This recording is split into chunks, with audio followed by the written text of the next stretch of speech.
Boa noite a todos. Sejam bem-vindos a mais um estudo da obra O que é o Espiritismo. Nós estamos estudando uma das três obras principais que Kardec lançou para os iniciantes do Espiritismo. Kardec escreveu três pequenas obras justamente para quem quer conhecer o Espiritismo de primeira. O Espiritismo em sua mais simples expressão. Nós estudamos toda essa obra, ela se encontra, todos os estudos se encontram gravados na nossa playlist. A segunda obra, Resumo da Lei dos Fenômenos Espíritas, nós também estudamos toda ela e também está gravado na playlist. E agora nós estamos na terceira obra, Introdutória ao Espiritismo, chamada O que é o Espiritismo, onde ele justamente responde a pergunta o que é o Espiritismo. Nós ficamos aí um bom tempo estudando o conceito que Kardec dá do Espiritismo no preâmbulo dessa obra, e agora nós estamos no primeiro diálogo. Lembrando que a primeira parte desta obra, ela é em diálogos, é como se fosse Kardec discutindo Espiritismo com alguém. São três personagens que ele discute, que é o crítico, o cético e o padre. Nós estamos no primeiro diálogo, que é com o cético. Já estamos aí há alguns estudos, há 5 semanas, estudando esse diálogo com o cético. Então a gente indica que todos vejam, que todos leiam e todos vejam os vídeos passados também para acompanhar a nossa linha de raciocínio. Lembrando que isso tudo fica gravado tanto na playlist aqui do KardecTube.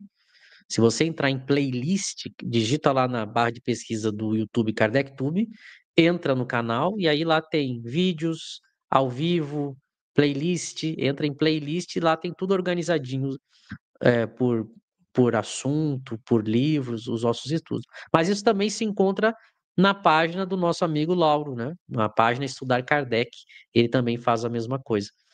E lembrando a todos que também curtam e se inscrevam nos nossos canais, nas nossas páginas, nas demais redes sociais, que isso também nos ajuda, e participem pelo chat, tirem as dúvidas, comentem, isso enriquece o estudo. Hoje nós estamos desfalcados do nosso time por motivos maiores, né? O José não pôde, por questão profissional, participar, e o Lauro, ele fez um pequeno exame aí nos olhos, tá tudo ok, mas ele tá só nos bastidores aí ajudando, mas ele não vai aparecer na tela. Mas a gente vai fazer mesmo assim o estudo, e eu conto com todos aí, aproveitem o espaço para comentar, para enriquecer com outros textos e para trazer questões, né? Então é isso, nós vamos agora continuar que a gente está vendo nesse diálogo que Kardec faz com com o crítico, e vamos ver então qual que é a continuação da conversa. Ali onde vocês estão vendo V é de visitante, né? Então o crítico é o primeiro visitante que está aí debatendo com Kardec. Então vai dizer o visitante para Kardec: tenho minhas ideias a respeito, é certo. Porém, elas não se acham tão absolutamente firmadas que não consinta em sacrificá-las à evidência. Disse-vos que teríeis certo interesse em me convencer. Confesso-vos que tenciono publicar um livro em que me proponho demonstrar ex professo a minha opinião sobre o que considero um erro.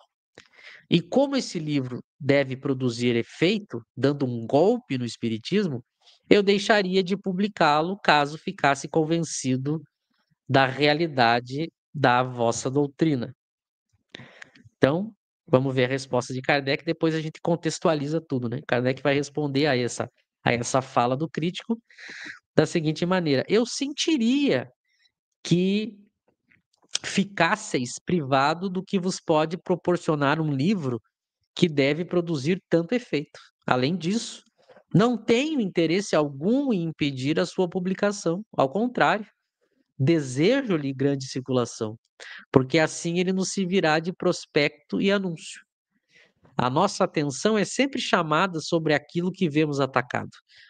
Há muita gente que quer ver os prós e os contras, e a crítica faz aparecer a verdade, mesmo aos olhos daqueles que não a procuravam aí. É assim que muitas vezes, sem querer, se faz propaganda do que se quer combater. A questão dos espíritos é, por outro lado, tão palpitante de interesse, choca a tal ponto a curiosidade, que basta assinalá-la à atenção para que nasça o desejo de aprofundá-la. Então, quem está pegando aí a conversa agora aí, a partir de hoje, e não, caso não tenha lido e visto o que a gente tratou antes, o crítico ele apresenta duas características, como a gente já comentou, que fazem ele ser um mau crítico. A primeira delas é que ele já tem uma opinião antes de conhecer. Então ele não é um bom crítico, porque ele deveria pelo menos ter uma visão isenta antes de conhecer. Não é que ele precise aprovar o espiritismo antes de conhecer. O problema é que ele já chega dizendo para Kardec que ele acredita que tudo isso é falso, mas ele nem conheceu. Essa é a primeira característica. A segunda é que ele quer que Kardec convença ele, mas ele diz para Kardec o que Kardec teria que fazer para convencê-lo. Então ele quer dizer e dar as cartas, ele quer dar as regras de como ele quer ser convencido. O que Kardec vai mostrar para esse crítico?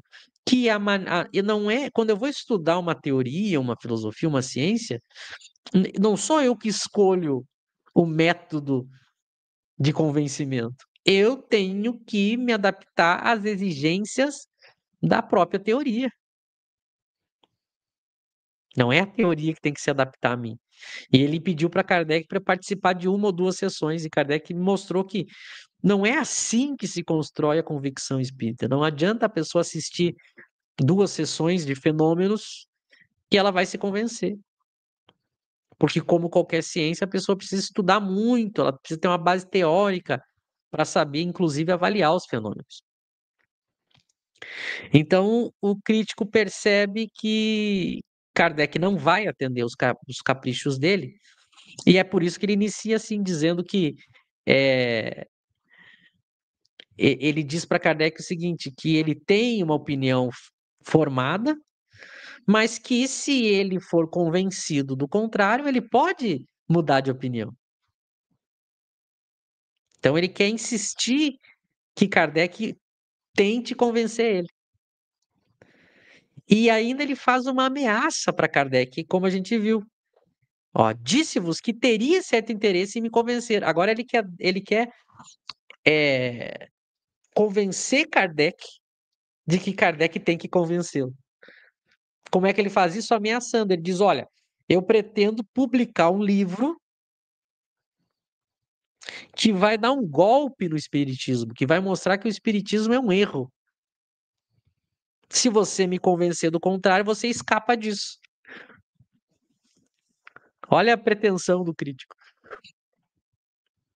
Ele tenta fazer uma espécie de chantagem, né? Porque imagina, Kardec com medo diria: não, por favor. Então eu vou tentar convencê-lo, porque vai que você lança um livro e isso destrói o espiritismo. É isso que ele pensou que Kardec pensaria, né? E aí vem o que a gente tem que entender em Kardec. E por que a gente tem que entender em Kardec? Para imitá-lo. Por isso que a gente tem que entender as razões do porquê ele age e fala como ele age, como ele fala. Para que a gente se tranquilize e saiba lidar com esse tipo de crítico. Então, ao invés de Kardec demonstrar medo, preocupação, tentar se submeter às exigências do crítico, por uma espécie de de sentir medo da ameaça dele, Kardec diz: eu sentiria que ficasseis privados do que vos pode proporcionar um livro que deve produzir tanto efeito. Além disso, não tenho interesse algum em impedir a publicação. Ao contrário, desejo-lhe grande circulação, porque assim ele nos servirá de prospecto e anúncio. Então, esse primeiro parágrafo da resposta de Kardec vai mostrar como aquele que produz uma teoria, que está preocupado com a verdade, ele não precisa temer as ideias contrárias. Aquele que tem uma boa teoria, que sustenta muito bem, que tem bons argumentos, bons fundamentos, ele não precisa, e nem é esse o caminho, de se preocupar que existam obras contrárias.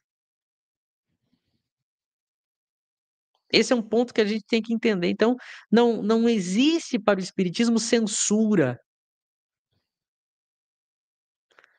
Porque Kardec vai perceber, nós vamos ver isso mais adiante, que a censura, o medo de obras contrárias é um jeito de dizer que você não tem firmeza ou convicção naquela teoria, ou que a teoria é fraca. Quando a teoria realmente é boa, e quando você quer buscar a verdade, você não só permite que se escrevam coisas contrárias e críticas e objeções. Não só isso, mas você submete as ideias a isso. Porque se elas forem verdadeiras e bem fundamentadas, elas sobrevivem. Se você evita isso, isso é uma prova de fraqueza da sua teoria ou da sua convicção na teoria. E essa não pode ser a postura da pessoa séria que busca a verdade. Porque quem busca a verdade, ela não está preocupada em manter aquilo que ela acredita, ela está preocupada com a verdade. Se aquilo que ela acredita é ruim, mal feito, ou alguém apresentou algo melhor, ela abandona a própria ideia ruim, mal feita e fica com aquela que é melhor. Essa é a postura da pessoa séria.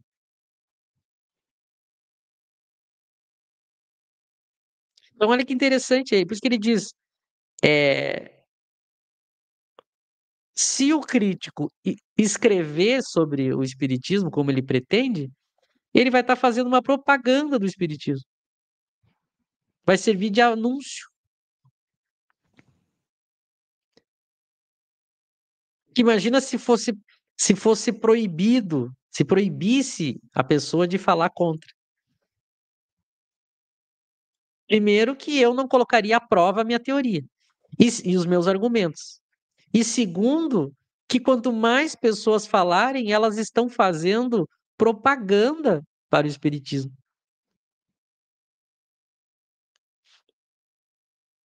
Então, isso é muito curioso, porque aconteceu muito na época de Kardec.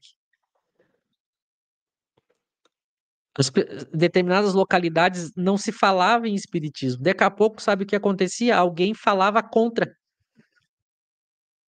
Alguém escrevia alguma coisa, alguém fazia algum discurso contra o espiritismo, e aí esse espiritismo que era desconhecido, as pessoas diziam: mas o que que é isso que esse fulano está escrevendo contra? E elas iam ler as obras de Kardec.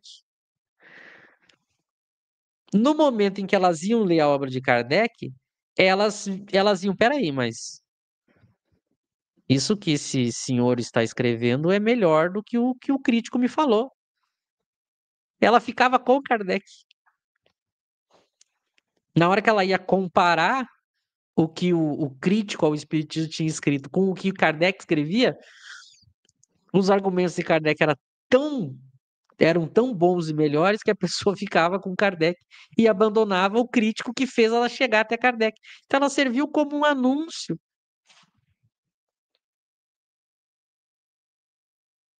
Então, isso é um grande ensinamento que ele dá. Porque uma vez que está garantido a qualidade dos argumentos espíritas, a qualidade da teoria está muito bem fundamentada. Deixem falar, porque assim ela vai provar a sua força.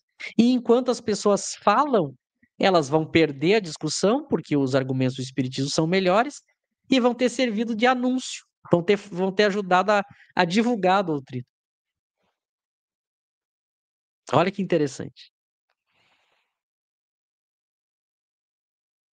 Por isso que a gente tinha um clima no século XIX de debate. Nesse clima de debate e comparação, o espiritismo sempre ganhou e cresceu.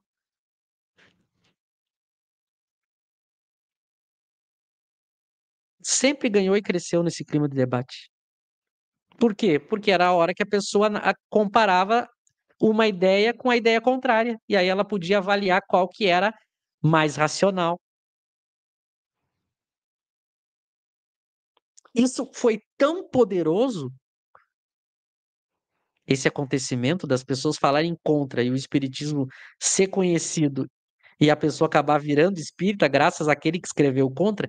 Isso foi tão poderoso na época de Kardec, foi tão poderoso que mais tarde os inimigos do espiritismo perceberam.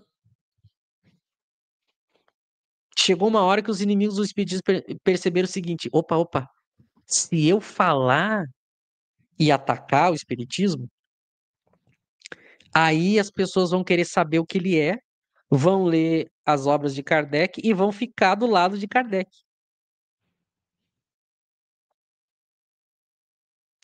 Por isso que a tática dos inimigos do espiritismo mudou. Porque eles perceberam isso. Se eu falar em Kardec, as pessoas vão comparar e vão ficar com Kardec. Por isso que a tática que veio depois é qual? Não fale em Kardec. Por isso que a gente viu todo um movimento pós-Kardec, um movimento da estratégia dos inimigos do espiritismo. Não vamos atacar o espiritismo. Se nós atacar, ele ganha. Então a gente não fala dele. A gente se infiltra entre os espíritas, passa a falar em nome do espiritismo e começa a desviar as pessoas do espiritismo. Então a gente esconde Kardec. Foi isso que os inimigos do espiritismo perceberam. Vamos esconder Kardec. Porque se a gente mostrar ele, ele ganha. Olha que interessante. Foi por isso que o que foi feito no século XX? Se escondeu Kardec. Deixa ele numa gaveta e coloca 1000 obras na frente. É por isso que quando a gente fala em Kardec, no movimento espírita, esses dirigentes enlouquecem, se incomodam. Porque se a gente chegar com a força da obra kardeciana em qualquer lugar, a gente ganha o debate. Por isso que eles fazem o quê? Censuram. Não, não deixa falar. Porque se esse cara falar em Kardec, as pessoas vão seguir Kardec. É por isso que os kardecistas não são convidados para fazer palestras nos centros. É por isso que os kardecistas não são convidados para os eventos, para os seminários, para os congressos. Percebe que eles convidam todas as visões possíveis que existem e que se intitulam Espiritismo. A dos kardecistas eles não chamam. Por quê? Porque se botar alguém a falar em Kardec, as pessoas vão ficar com Kardec. Então se escondeu Kardec e se criou um clima de não compare mais. Comparar e debater é ruim, é falta de caridade. Nota que aquilo que fazia a pessoa pensar, comparar e ela iria escolher Kardec, eles atacaram esses pontos. Não falemos em Kardec e vamos dizer que debater e comparar é falta de caridade. Pronto. Mas se a gente falar em Kardec e fizer a pessoa comparar Kardec com qualquer outra coisa, a pessoa fica com Kardec.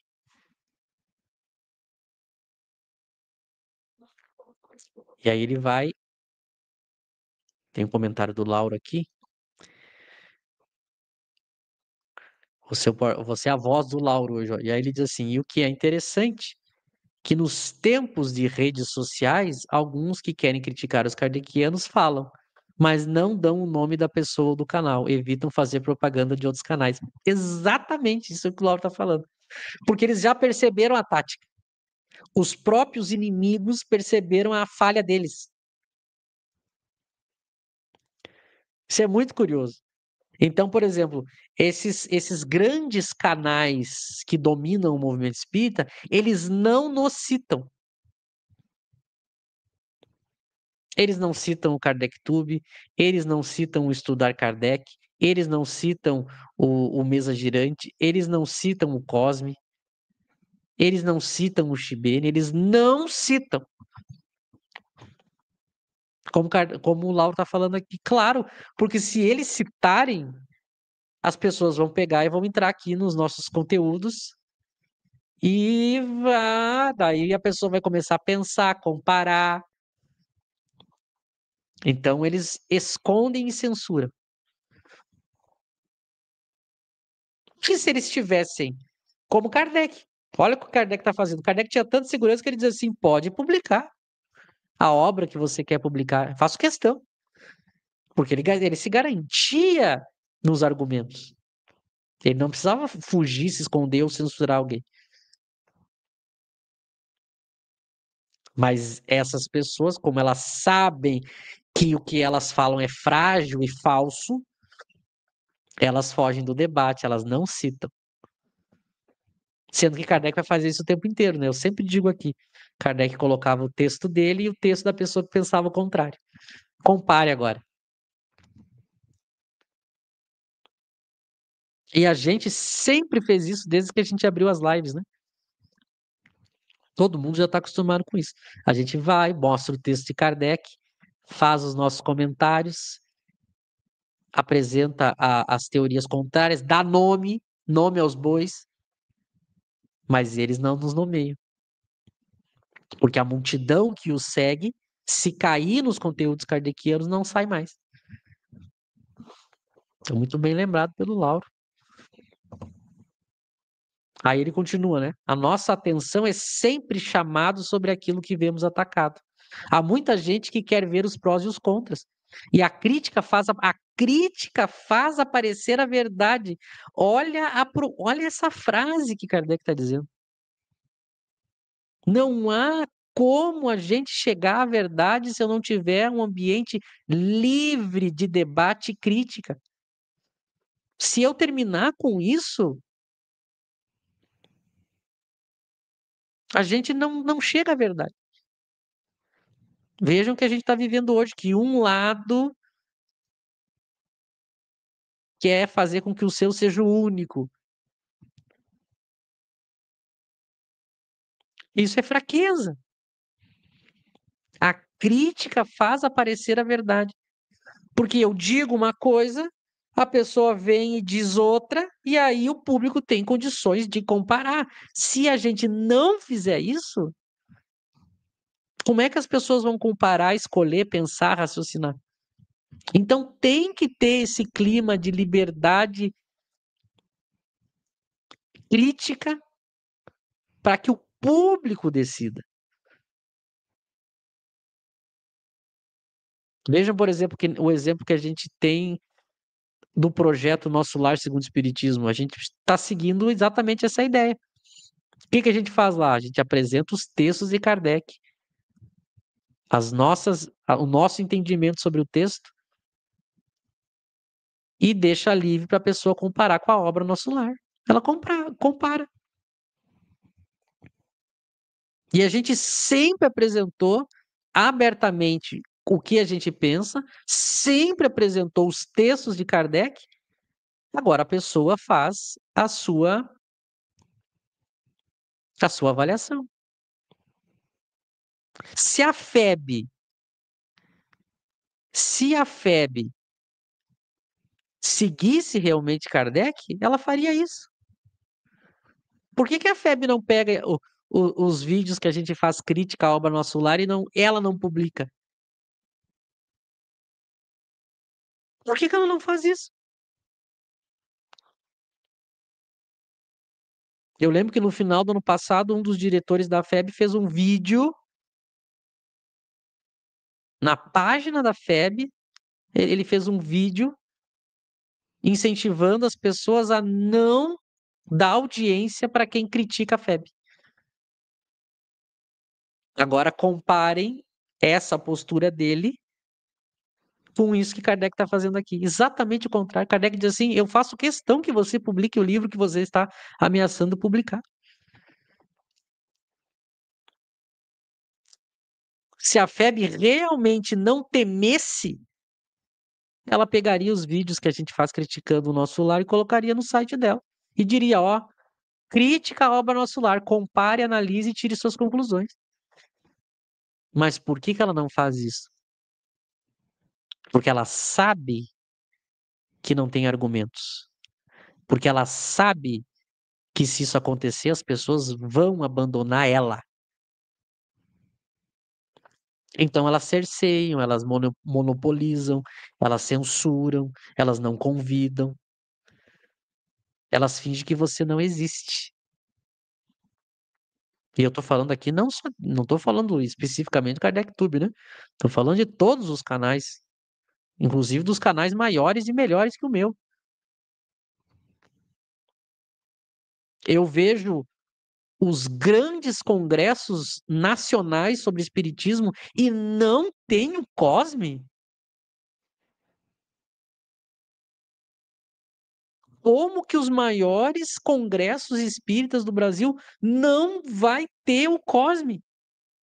É obrigação moral ter o Cosme. Por quê? Porque é uma pessoa com um conhecimento tão relevante que a opinião dele tem que ser ouvida.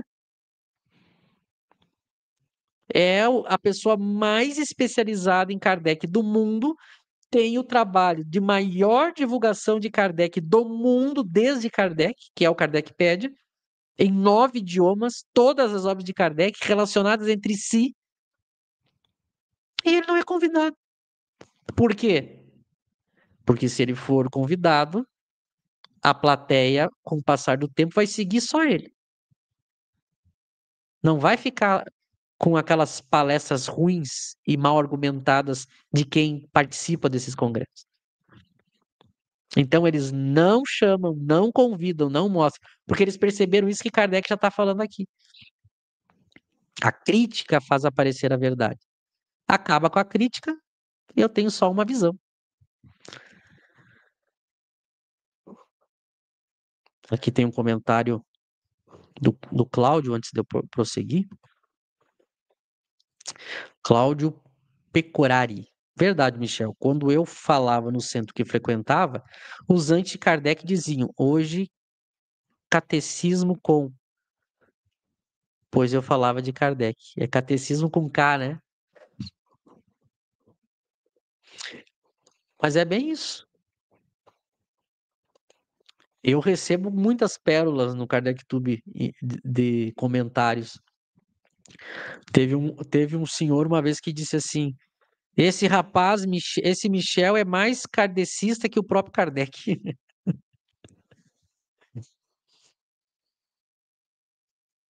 E as pessoas se incomodam quando você. E é impressionante. O movimento espírita se incomoda de você falar em Kardec. Só isso é uma prova de que tem algo errado, né? É a prova de que tem algo errado. E é muito curioso, porque se você pegar, por exemplo, eu vivi isso.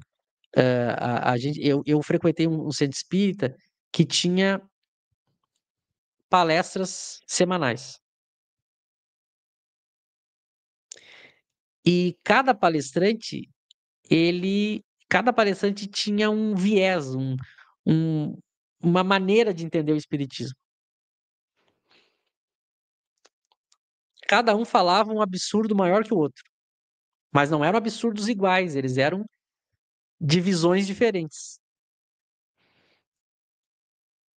O único que incomodava a diretoria era eu que falava em Kardec. Quando o outro falava uma bobagem que eles discordavam, eles diziam assim: não, mas temos que ter caridade. Não podemos proibir a pessoa de falar o ponto de vista dela. Mas quando era Kardec, aí podia. Aí podia proibir e dizer que não podia mais fazer palestra. Então, eles eram tolerantes com todas as visões. Mas aí quando era com. Porque, digamos que eles julgassem errado o que eu estava fazendo. Mas eles também julgavam errado o que o outro estava fazendo. Mas, no meu caso, tinha que ser proibido de falar. Por que esse comportamento diferente com quem fala em Kardec? Porque Kardec é uma ameaça para eles. É uma ameaça para eles. Eu lembro que eu entendi por que a FEB não segue Kardec quando eu li as revistas espíritas. Quando você lê as 12 revistas espíritas de Kardec, de 1858, janeiro de 58, até março de 1869, abril, porque ele deixou abril pronto, né? De 1869, você vai entender por que a FEB não segue Kardec e não vai falar em Kardec. Por uma razão muito simples, se a pessoa lê as 12 revistas, ela não segue mais a FEB, porque a FEB faz diferente de tudo que Kardec indica ali. Da mesma maneira que eles não vão deixar as pessoas criticar o nosso lar, que é a obra que mais vende, né? Mas o que é importante dessa nossa conversa? Vocês perceberem que Kardec não agia assim em sua época.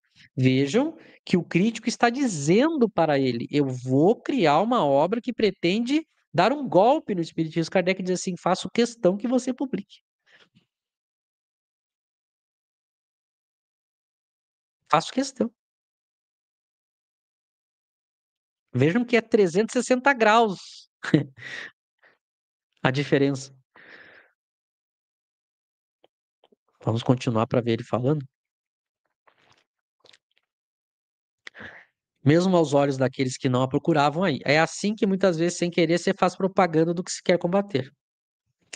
Aí ele termina dizendo assim: a questão dos espíritos é, por outro lado, tão palpitante de interesse, choca a tal ponto a curiosidade que basta assinalá-la a atenção para que nasça o desejo de aprofundá-la. É muito interessante como isso permanece. É impressionante como as pessoas têm interesse nos assuntos espíritas. É impressionante. Falar de espíritos, falar de vida após a morte, falar de mediunidade, de prática de mediunidade, falar de reencarnação, falar de vidas em outros planetas. Nota, esses assuntos seguem sendo absolutamente interessantes, buscados, de alto interesse, pelo mundo todo, independente da crença da pessoa. O assunto, é como diz Kardec, ele é muito, como ele diz aqui, ó, tão palpitante de interesse, né? Tão palpitante de interesse, choca a tal ponto. As pessoas adoram. Agora, o que que acontece? Hoje, a opinião de Kardec sobre esses assuntos é escondida. Todas as outras estão aí, livres. Eles chegam a se dar as mãos, né? É muito curioso. Kardec chamou atenção em alguns textos por uma coisa muito curiosa que aconteceu na época dele. Os materialistas se uniram com a igreja para combater o espiritismo. E Kardec chega a dizer assim: é uma aberração isso, porque a igreja devia ficar feliz com o espiritismo, Porque a ciência espírita corrobora cientificamente vários pontos que a religião defende. Mas eles chegavam ao ponto de se unir com um materialista que nega a própria igreja como um todo para atacar o espiritismo. Por quê? Porque ambos tinham interesses em comum em manter as pessoas na ignorância. E hoje acontece a mesma coisa.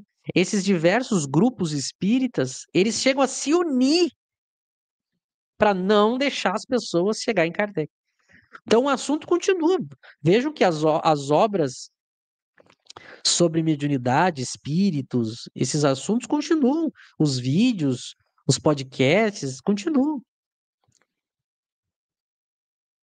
Continuam fazendo sucesso. A diferença é que as pessoas estão ouvindo outras opiniões sobre o assunto, mas elas continuam querendo o assunto. As pessoas estão buscando a mediunidade em outros lugares, porque elas continuam querendo saber de mediunidade. Só que Kardec, a opinião dele, foi escondida das pessoas. Por quê? Pelas razões que a gente já falou aqui desde o início. Que se a pessoa comparar com todas, ninguém chega nem de longe na altura que Kardec chegou. Nem de... Veja, eu não estou dizendo aqui sem falar, sem pensar as palavras, tá? É nesse peso mesmo. Não existe nem de longe algo parecido com o que Kardec fez. Não existe. Como é que eu faço para saber? Comparando. O que que eles fizeram? Não tem mais comparação. Não tem mais comparação. Aí a pessoa fica só com aquelas opções. Naquelas opções, ela tem que escolher a menos pior, que ela julga que é maravilhoso. Mas se ela conhecesse a de Kardec, é o que eu sempre digo. Nos exemplos o nosso lar é um belo exemplo. Por que que nosso lar fez tanto sucesso e faz tanto sucesso? Porque ela é um catolicismo melhorado. Se eu comparar a ideia católica tradicional com a ideia de nosso lar, as pessoas vão preferir nosso lar. Porque ela é um catolicismo melhorado. Tem o inferno, tem o purgatório, tem o céu, tem a mesma estrutura, mas com uma qualidade de informações e um pouco mais racional. Por isso que faz sucesso. Por isso que causa tanto interesse. Agora, o que as pessoas não sabem é que se elas compararem esta obra com Kardec, Kardec é melhor.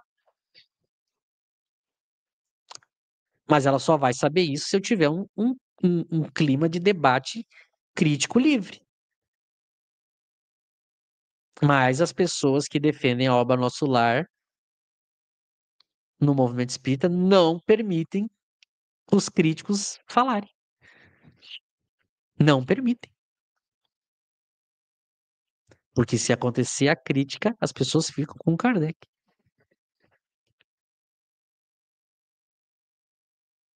Então, é interessante ele comentar isso, né? Ali naquela notinha que tem ali do lado, ele chega a dizer assim que isso que ele falou foi em 1859 e que passados muitos anos isso continuava sendo verdade. E continua até hoje. Pega as grandes pesquisas aí no mundo sobre pessoas que acreditam em vida após a morte, reencarnação, mediunidade, a grande maioria do mundo. Só que as pessoas que acreditam nisso no mundo, elas acreditam baseadas em teorias que são muito frágeis. Então a pessoa acredita, mas ela tem dúvida. É a meia crença.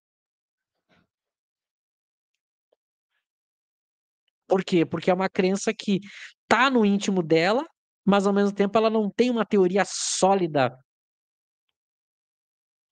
que faça que a crença da pessoa mude o mundo. As pessoas acreditam, mas é aquela coisa. Eu acredito, mas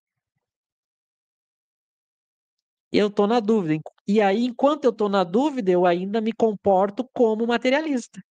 Porque, ó, eu acredito nisso, mas vai que não é bem isso. Daí a pessoa, na hora de provar, através das ações daquela crença, ela titubeia. E aí vem os espíritos e dizem em nome de Kardec: nós ditamos o livro dos espíritos a fim de que não tenhais mais dúvida. Porque aí sim, a teoria da obra de Kardec termina com a dúvida. E aí você teria um mundo muito diferente. Se as grandes lideranças e os povos tivessem a crença sincera naquilo que o Espiritismo traz e conhecessem a obra de Kardec, o ser humano ia pensar muito antes de fazer guerra.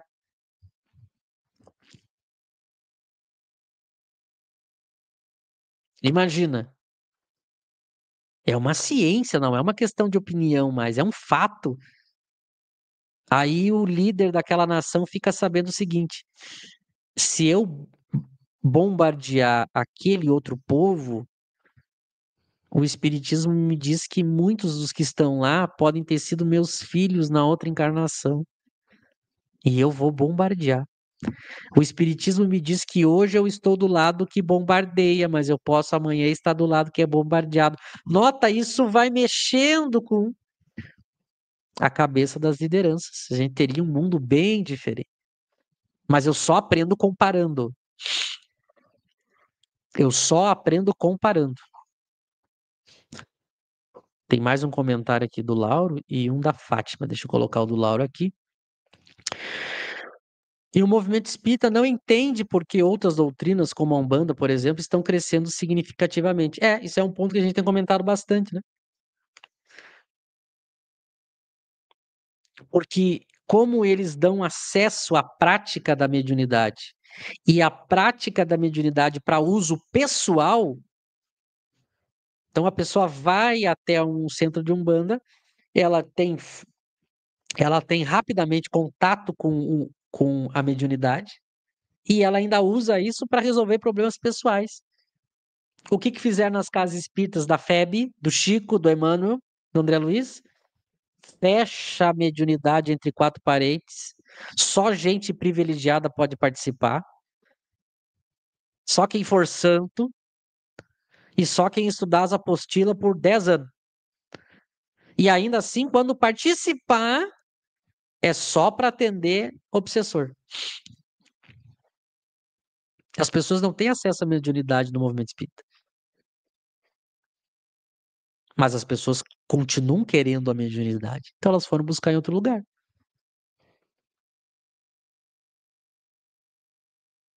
Por isso que em breve a gente vai anunciar um novo estudo que vai ser sobre o Livro dos Médiuns. A gente vai estudar todo o Livro dos Médiuns e ainda ensinar as pessoas a praticar a mediunidade segundo Kardec.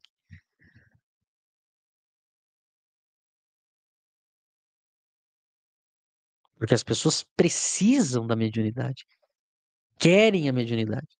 E elas tentam procurar onde elas têm espaço.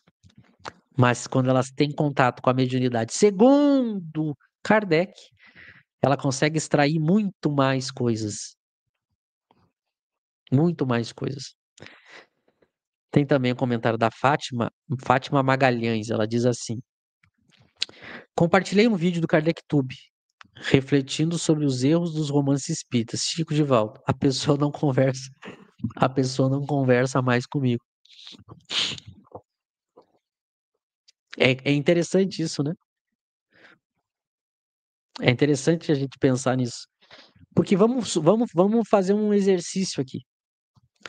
Vamos supor que esse vídeo feito por mim, que ela está dizendo que é um vídeo do Kardec Tube, vamos supor que eu esteja errado. Vamos supor. Vamos criar a hipótese que eu esteja errado nesse vídeo. Se eu estou errado, o que que justifica a pessoa parar de falar com quem enviou o vídeo?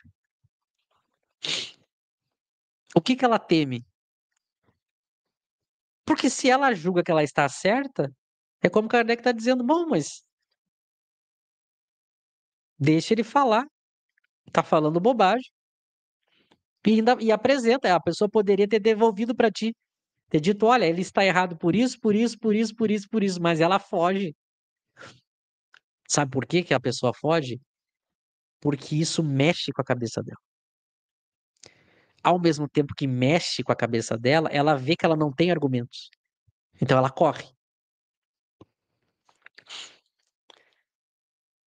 E eu tô dizendo isso porque eu também passei por isso, como a maioria dos que estão aqui passaram.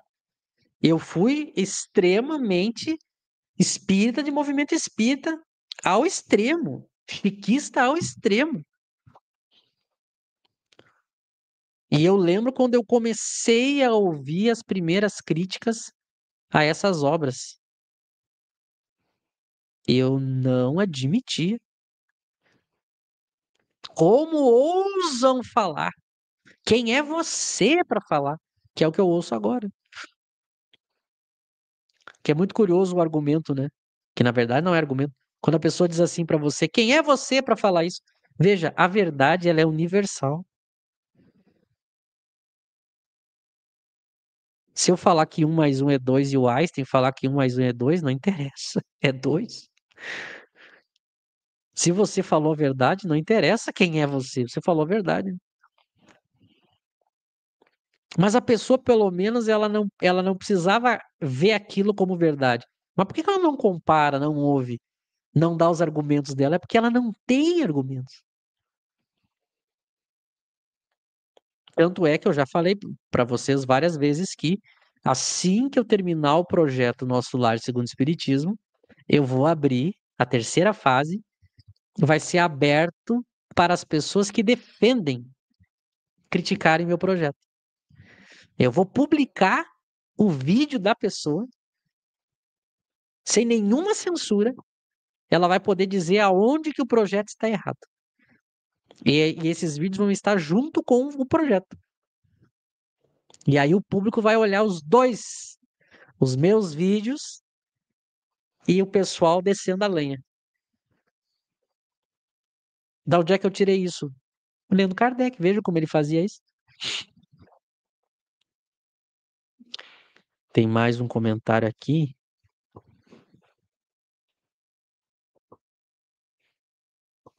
Acho que é a Fátima, né? Os espíritas estão atacando a Umbanda e se aliando aos católicos e evangélicos. Não sei, eu vejo também pessoas, muitos espíritas afeitos à Umbanda. Eu não sei se dá pra gente ter uma noção do. São coisas diferentes e todas têm que ser respeitadas. Agora, eu não posso proibir alguém de falar as diferenças ou de dizer que ela não concorda com aquilo. A gente vai respeitar, mas pode discordar. E se alguém disser que é a mesma coisa, a pessoa não está sendo honesta, porque são coisas diferentes. E eu tenho o direito de apresentar os argumentos para dizer por que que eu acho que a teoria de Kardec é a que melhor explica. Ah, mas a pessoa não gostou do teu conteúdo, a pessoa não aceitou os teus argumentos. Ótimo, ela não olha mais, ela não assiste mais. É assim que funciona o campo do livre debate. Ah, eu não gostei, eu não gosto dos conteúdos do Kardec Tube. Então assista. Olha que maravilha. Eu tenho coisas que eu não gosto também, eu não assisto. Eu não vou lá na página da pessoa que está falando algo completamente diferente do que eu penso para tentar convencer ela. Então a gente não assiste. Agora, é importante a gente sempre analisar as ideias contrárias para ir testando os nossos argumentos. Tem mais uma fala aqui do Lauro. Quem ler a Revista Espírita vai perceber o quanto Kardec fazia questão de publicar os contraditórios do Espiritismo. O tempo inteiro. O tempo inteiro ele publicava. Na íntegra. E acontecia algo mais grave ainda. Kardec publicava na íntegra o que aquele que tinha o atacado falava, ele publicava na revista dele e o contrário não acontecia.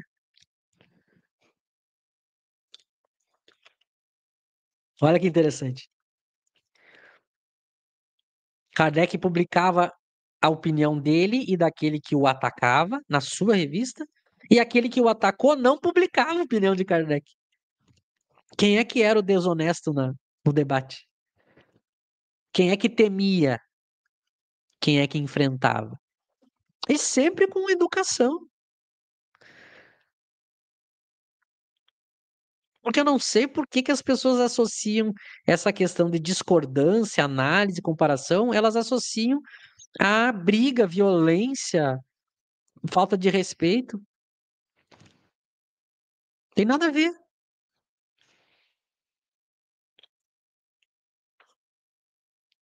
A gente coloca, mostra as diferenças, critica e a pessoa analisa. Ah, eu não posso querer proibir a outra de ter o canal dela e falar o que ela pensa. Agora eu tenho o direito de não entrar no canal dela, não ver o conteúdo dela se eu não gosto. Correndo o risco de, se eu parar de ouvir as opiniões contrárias, de repente a opinião contrária tem argumentos melhores. Então, de vez em quando, a gente tem que fazer esse teste. Eu estou sempre mergulhado nas obras de Kardec e sempre fazendo esse exercício. Por exemplo, agora eu estou mergulhado no universo Chico Xavier. Fazia 20 anos que eu não fazia isso. Mas como eu estou fazendo um projeto que pretende criticar uma das suas principais obras, eu tive que fazer isso. Então, estou mergulhando na biografia, estou lendo de novo todas as obras do André Luiz, estou lendo as obras do Emmanuel. E aí vai passando os anos, vai passando décadas, a gente vai aprofundando Kardec. Eu digo, meu Deus, se eu, se eu mostrar isso e botar para o público para comparar, se o público tivesse comparado Kardec com esses espíritos, eles não existiriam. Porque não é uma luta, não é uma luta igual, de iguais. Comparar Kardec com André Luiz, prestem atenção no que eu vou dizer agora. Comparar Kardec com André Luiz é comparar Einstein com um terraplanista. De tão gigantesca que é a diferença de qualidade, de argumentação. Por uma razão muito simples, não há argumentação na obra do André Luiz. Não há argumentação. Não tem nada que ele explique, justifique, teorize. Ele só narra. E tudo o que Kardec colocou, ele fundamenta. Tem coisas que eu tenho lido, porque eu estou lendo mais de uma vez, né? Então eu leio, volto, leio, volto, leio, volto, leio, volto. Eu digo assim, meu Deus, não é possível que no século XX, quando essa obra surgiu, as pessoas tenham aceito tantas barbaridades assim. E agora eu já estou descobrindo que na verdade não foi aceito assim. Agora que eu estou indo atrás e tem pouquíssimo material, isso já denota o golpe, isso já denota que algo estava errado, porque os bastidores de como essa obra surgiu e tudo que aconteceu, tem pouquíssimo conteúdo sobre isso. Então eles esconderam a história, mas o pouco que tem, você vê que a coisa não foi assim. Muitos espíritas tentaram chamar a atenção do que estava acontecendo, tentaram chamar a atenção do Chico. Muitos espíritas. E só para dar uma bibliografia, para não deixar as pessoas pensando onde é que eu acho isso. Tem um livro publicado pela própria FEB, que é da Sueli Caldas Schubert, que se chama Testemunhos de Chico Xavier. É muito interessante como é que Deus age, né? Porque o a obra que a Sueli escreveu foi com o intuito de enaltecer e defender o Chico. E sem querer, ela publicou os bastidores de tudo e nos proporcionou hoje, décadas depois, a condição de perceber o que estava acontecendo naquela época. Ela escreveu com o intuito e acabou ajudando a gente a descobrir a verdade.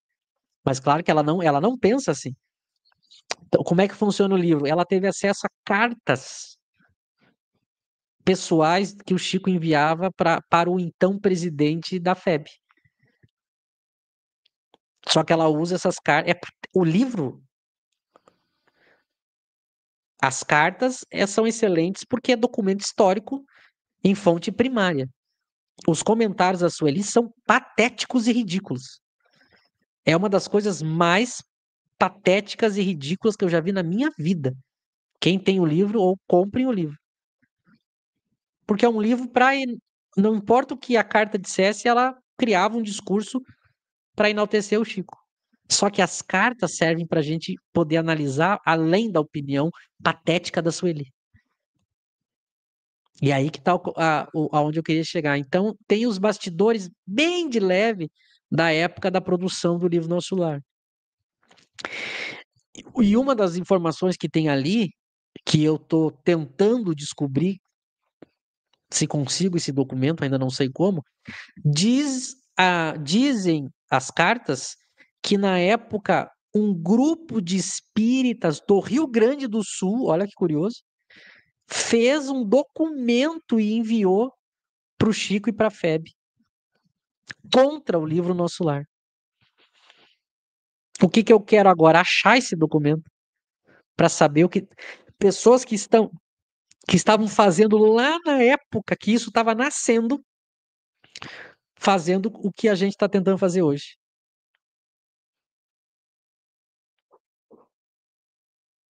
Então, não sei.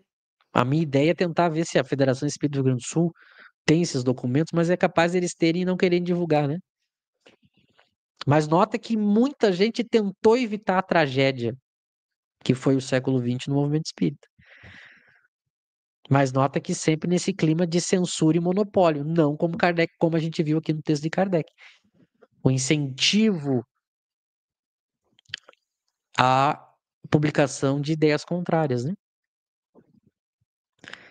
Então vamos ver se alguém tiver alguma notícia sobre documentos históricos de espíritas kardecistas dessa época, porque imagina se hoje a gente é censurado mesmo com a internet, imagina naquela época o que os kardecistas não passavam. E a gente nem sabe desses heróis anônimos, né? Então o que a gente tiver acesso, há pouco tempo, se eu não me engano, foi o avô do José, né? O avô do José, o José descobriu que ele escreveu na sua época um artigo contra a obra do André Luiz, criticando. Então, deu muitas pessoas tentaram alertar o Chico, né? Só que o Chico ele pensava assim, toda vez que alguém tentava ir contra o que ele estava fazendo, como ele era manipulado pelo Emmanuel, ele pensava assim: são inimigos do bem, são pessoas que querem me desviar da missão. Muito parecido com o que a igreja fez no século, na Idade Média, né? A ideia de que, ó, se a pessoa discordar de você, não ouça porque é o demônio. Aí não interessava o que a pessoa falava, não vou nem ouvir, é o demônio. Então a igreja dizia: todo mundo que falar contra a igreja, não ouça, é o demônio.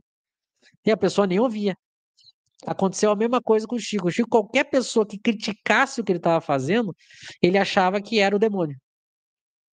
E ele tinha que ouvir o Emmanuel, que era o cara que, imagina, viu Jesus. E aí ele não parava. Porque é típico da pessoa que está cega, né? Ela não para, porque ela acha que está certa. E a Sueli faz isso. A Sueli no livro ela faz isso. Ela comenta e aí ela defende o Chico. O tempo inteiro. Ela diz esses inimigos, Chico suportou. Aí você vê que o que ela está chamando de inimigos são as pessoas que iam abrir os olhos do Chico e iam evitar que o movimento espírita ficasse aí 100 anos perdendo tempo.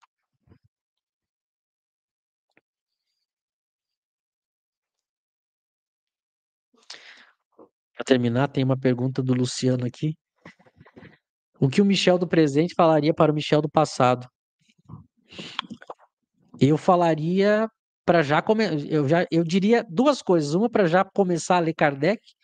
Provavelmente o Michel do passado não ouviria. Imagina, eu entrei no movimento espírita em 2002. Me tornei palestrante em 2003, com 13 anos. Entrei em 2002, comecei a divulgar o espiritismo em 2003 e fui chiquista e do movimento espírita tradicional até 2007. Perdi 5 anos. 5 anos a mais de estudo de Kardec. Então eu diria, começa agora já. Mas provavelmente eu não me ouviria, né? E o que eu diria para o Michel um pouquinho depois é: vale a pena tudo que o movimento espírita está lhe fazendo, porque isso vai te levar a Kardec. Porque uma das coisas que me levou a Kardec foi que o movimento espírita ele me atacou. Se ele tivesse de repente me mimado, mexido com o meu ego de espírito imperfeito, eu teria ficado lá, né? Mas o fato dele me tratar mal fez eu chegar em Kardec, né? Então, mas as coisas aconteceram, né? Até que não durou tanto, né? Aí, de 2007 para cá, foi mergulhando em Kardec, né? Aí, em 2007, eu comecei a estudar Kardec, não tinha mais ninguém. Tinha algumas pessoas mais próximas, mas aquela coisa que a gente vai chegando na adolescência, cada um vai indo para um lado, né? Na vida. Então, eu acabei ficando isolado no sul do Brasil, estudando Kardec e enlouqueci. Eu lembro que eu li as revistas espíritas, já para encerrar, tá? Eu li as revistas espíritas andando de madrugada, andando pelo quarto, de tanto que aquilo mexia com a minha cabeça. Que eu dizia assim, meu Deus, o movimento espírita não conhece isso. Mas era uma época que não era como hoje, de rede social. Tinha rede social já, né? Mas não tinha essa facilidade a gente criar um canal, alguma coisa assim. Quando deu 10 anos que eu estudei sem parar Kardec, em 2017 eu me deu a coceirinha da curiosidade, eu digo assim, eu vou voltar para o movimento espírita para ver qual que é. E voltei. Não durou 6 meses, fui expulso de novo. Aí que eu disse, não, eu vou para a internet criar o KardecTube e nunca mais ninguém vai me censurar. Aí eu criei o KardecTube. E curiosamente, eu fiz tudo isso, entre aspas, sozinho. E quando eu chego na internet, já tem uma cambada de kardecista que passou pela mesma história lá. Aí o Cosme já estava com o Kardecpedia decolando e fui conhecendo os outros kardecistas, né? E em 2023 a gente começou as lives. Deixa eu ver se só tem mais um comentário e a gente encerra. E essa história do Bezerra de Menezes ficar aqui na Terra até o último capelino se arrepender, o que você acha? A gente já está encerrando. Seria interessante gastar um tempinho, né? Mostrando que isso não tem nada a ver.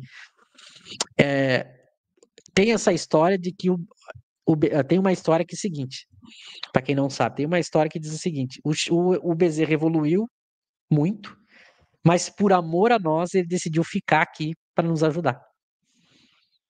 Então ele já poderia ter ido embora. Quando a gente olha com os olhos mais superficiais para uma história dessa, a gente diz assim: nossa, que espírito, hein? Ele tem oportunidade de ir para mundos superiores, escolheu ficar aqui nesse mundo caótico e inferior por amor a nós. Isso dá uma sensação, para quem não reflete muito, de que ele tem mais mérito e mais amor do que aquele que foi embora. Vamos imaginar que dois espíritos evoluem, um vai embora e o outro diz: não, vou ficar por amor. Parece que aquele que foi embora não tem o mesmo amor que aquele que ficou. Então, isso tudo é propaganda para dar a impressão que o Bezerra é um, meu Deus, que criatura devotada. Só que isso, do ponto de vista espírita, kardecista, é de uma tolice. É de uma tolice que não tem o menor fundamento. Porque os espíritos superiores para nos auxiliar, eles não precisam estar aqui. Os espíritos verdadeiros superiores, eles não precisam estar aqui. O espírito superior pode estar encarnado no mundo superior e tá me guiando. Então não tem essa coisa, eu tenho que ficar ali naquele planetinha terrível por amor. Não, não. Eles atuam. É que essa ideia que se criou dessa, dessas limitações, porque parece que aquele que fica aqui tem mais condição de ajudar, né? Essas ideias vieram com o André Luiz. O André Luiz criou na nossa cabeça essa ideia de limitação, por quê? Porque a gente faz o raciocínio aqui, né? Como a gente pensa como encarnado, olha que curioso, como encarnado eu tenho essas limitações. Por exemplo, o André Luiz coloca o problema de faltar enfermeiro para atender espírito sofredor. Então tem mais doentes do que enfermeiros. Isso faz todo sentido para o nosso planeta Terra material limitado. Mas não faz nenhum sentido para o mundo espiritual. Não faz nenhum sentido para o mundo espiritual. Por quê? Porque cada espírito inferior tem um espírito superior como anjo guardião. Então não tem como ter falta de. É como se tivesse uma escassez, né? Cheguei na UPA. Cheguei na UPA, 30 pessoas, só tem um médico. Mas não é assim no mundo espiritual, porque no mundo espiritual não falta espírito superior. E além de não faltar, eles têm o poder de nos atender, eles não precisam estar aqui na Terra. Então isso é ignorância, mas é uma ignorância disfarçada de sacrifício. Porque se a gente diz assim, uma mãe deixou de ir morar em Paris para cuidar do filho doente numa cidade pobre do interior do Brasil. Aí, meu Deus, que mãe devotada. Então a gente transferiu essa mesma ideia para uma ideia de ajuda no mundo espiritual, né? Mas essa é a intenção do André Luiz. Porque é óbvio que a mãe que faz, porque a mãe encarnada no mundo material, eu estar perto fisicamente, é muito mais útil. Mas do ponto de vista espiritual, não faz nenhum sentido isso. Isso é só marketing para esconder o fato de que ele não é superior, por isso que ele não foi embora. Ele não ficou aqui porque ele nos ama, ele ficou aqui porque ele também é inferior. E aí eu preciso criar uma justificativa de dizer por que que ele está aqui. Ah, é porque ele quis, porque ele nos ama. Conversa fiada é porque ele é inferior. Seria superior mesmo, ele pode nos ajudar do mesmo jeito, indo embora daqui. Por isso que você vai ver Kardec dizendo lá no Livro dos Espíritos, no final, no capítulo Liberdade, Lei de Liberdade, no finalzinho lá, ele vai dizer que a gente tem que torcer para não voltar mais para cá. Então essa coisa de, eu vou ficar no... Os espíritos saem de nosso lar e vão até o umbral ajudar os coitados. Mas peraí, espírito superior tem problema de limitação física? Então é a farsa montada para parecer que é uma coisa e quando na verdade é outra. Como é que você descobre isso? Ouvindo críticas como essa que eu tô falando. Que aí você ouve eu falar isso, compara, raciocina e de coisa. Certo? Gastei uns minutinhos a mais nossos aí, porque era importante, que eu já ouvi muito falar nisso, né? Aqui o José, né? O Zelão. Perfeita essa comparação com a quantidade de enfermeiros, né? Tem vários, né? Tem hora, precisa de tradutor, porque tem gente morrendo na guerra na Europa, daí eles trazem para o Brasil os espíritos, porque lá tá faltando espaço. Tá faltando espaço? Não tem enfermeiro suficiente? Que história é essa? Isso é escassez material. Não existe escassez no mundo espiritual.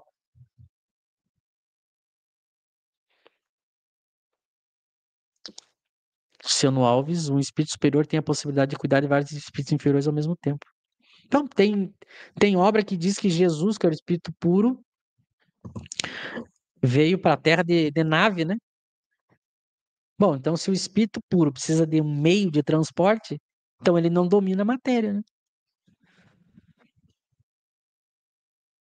Mas quando a gente diz isso, parece uma coisa bonita essas histórias, né? Mas quando chega alguém com a capacidade de crítica e racional, a gente diz, é verdade, não faz sentido. É como quando a gente deixa de ser criança, né? Que a gente ficava assim, o Papai Noel desce pela chaminé, a gente ficava, né? Com aquela preocupação com a chaminé. É a mesma coisa. A pessoa ainda tá naquela fase intelectual que ela acha lindo uma historinha e ela não vê que não tem sentido. Mas é isso, pessoal. Quero agradecer ao Lauro aí nos bastidores. Semana que vem estamos aí o trio de novo. E agradecer a todos que ajudaram, participaram, comentaram, né? Aqui passando rapidinho, ó, o Cláudio, o Lauro, o Luciano, o José, a Fátima, é um só Luciano, que às vezes tem dois. Acho que não esqueci ninguém, né? A Vanúzia, o Marcelo, o Francisco, Luiz. Então, agradecer a todos vocês. Hoje é quarta, então, segunda-feira a gente se reúne de novo aí no canal do Lauro, Estudar Kardec, para estudar o Livro dos Espíritos. Eu desejo a todos, então, aí um bom resto de semana e um bom final de semana.